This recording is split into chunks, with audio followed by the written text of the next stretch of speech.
السلام علیکم دوستو، کیسے ہیں آپ سب؟ امید کرتی ہوں آپ سب ٹھیک ہوں گے۔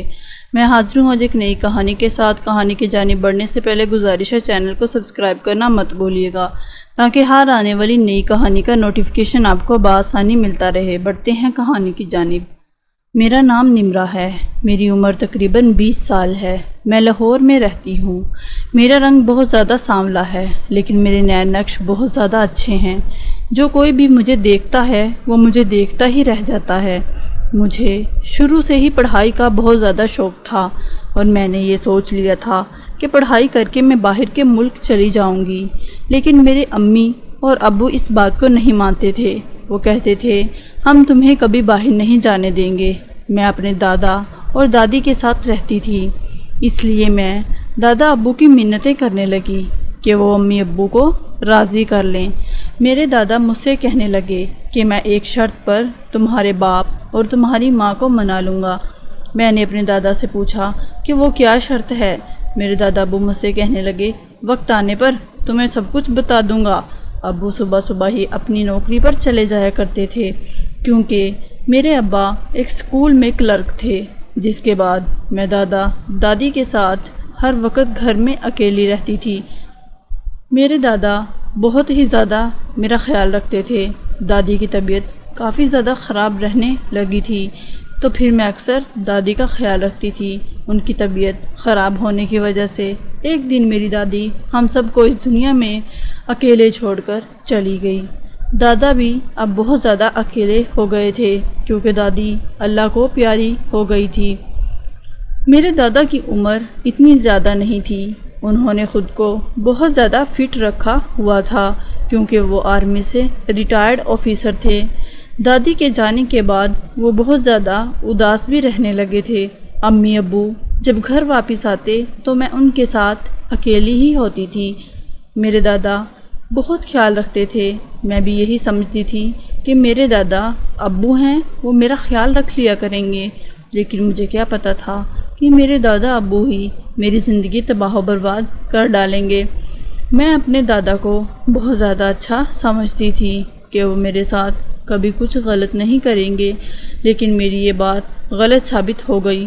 دادا ابو نے میری کچی عمر کا بہت زیادہ فائدہ اٹھایا۔ اس وقت تقریباً میری عمر تقریباً 20 سال تھی۔ امی ابو ڈاکٹر تھے، اس لیے وہ دونوں گھر سے باہر نوکری کیا کرتے تھے۔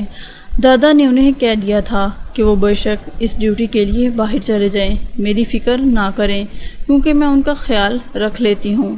ایک روز میرے دادا ابو مجھ سے کہنے لگے تم اکیلی کمرے میں مت سویا کرو، کیونکہ تم ڈر جاتی ہو۔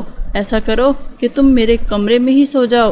میں نے اس روز اپنے دادا ابو کی بات مان لی تھی، اور رات ہوتے ہی میں دادا ابو کے کمرے میں آ جایا کرتی تھی۔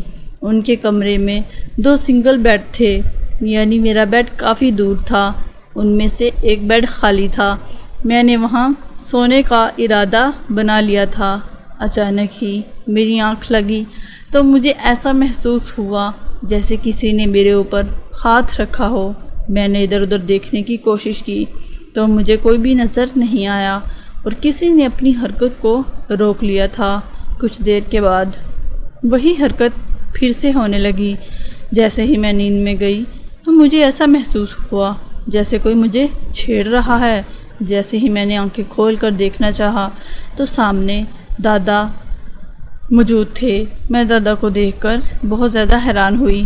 میں بہت زیادہ حیران ہو رہی تھی، کیونکہ دادا بہت عجیب حرکتیں کر رہے تھے۔ یہ سب پہلی مرتبہ میرے ساتھ ہو رہا تھا۔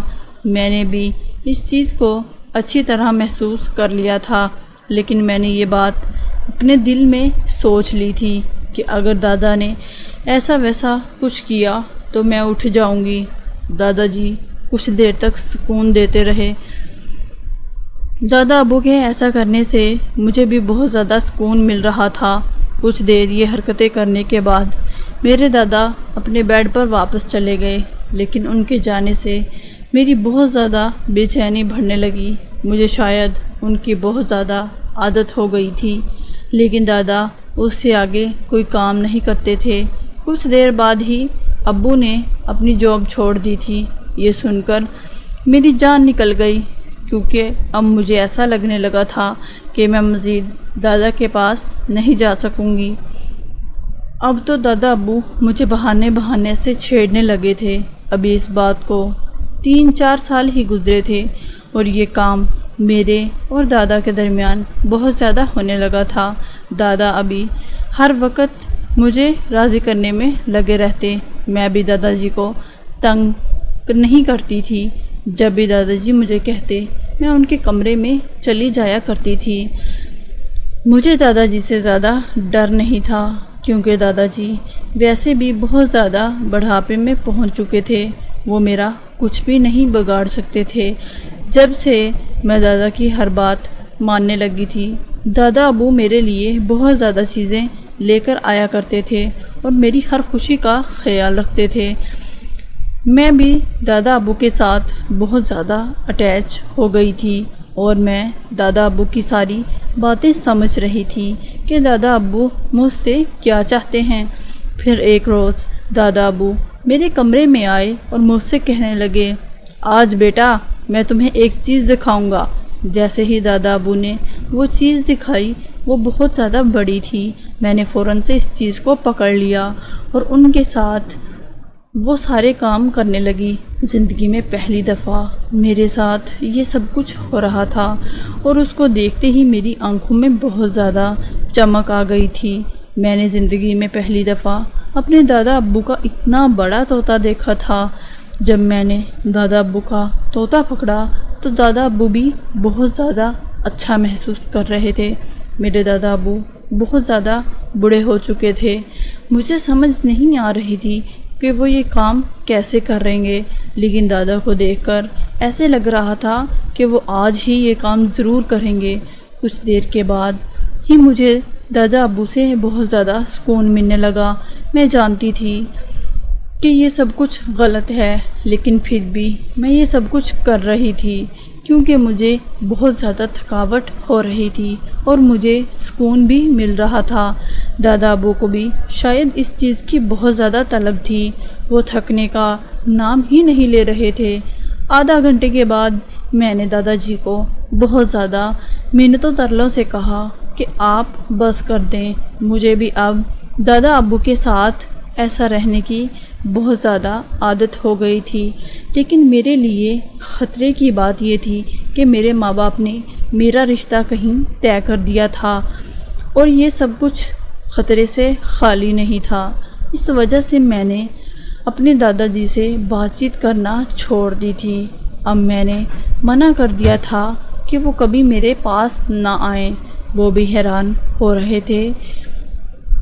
کچھ ہی دنوں کے بعد میری شادی ہونے والی تھی۔ دادا ابو میری بہت زیادہ منتیں کرتے تھے کہ میں ان کی ہر بات مان جاؤں، لیکن میں کچھ نہیں کر سکتی تھی اور کچھ کرنا بھی نہیں جانتی تھی۔ لیکن میں ان کی کوئی بھی بات نہیں مانتی تھی، کیونکہ اسی بات میں ہی میری اور دادا ابو کی بھلائی تھی۔ مزید اچھی سٹوریز کے لیے چینل کو سبسکرائب کرنا مت بھولیے گا، تاکہ ہر آنے والی نئی کہانی کا نوٹیفیکیشن آپ کو بآسانی ملتا رہے۔ ملیں گے ایک اچھی اور عمدہ کہانی کے ساتھ، تب تک کے لیے اللہ حافظ۔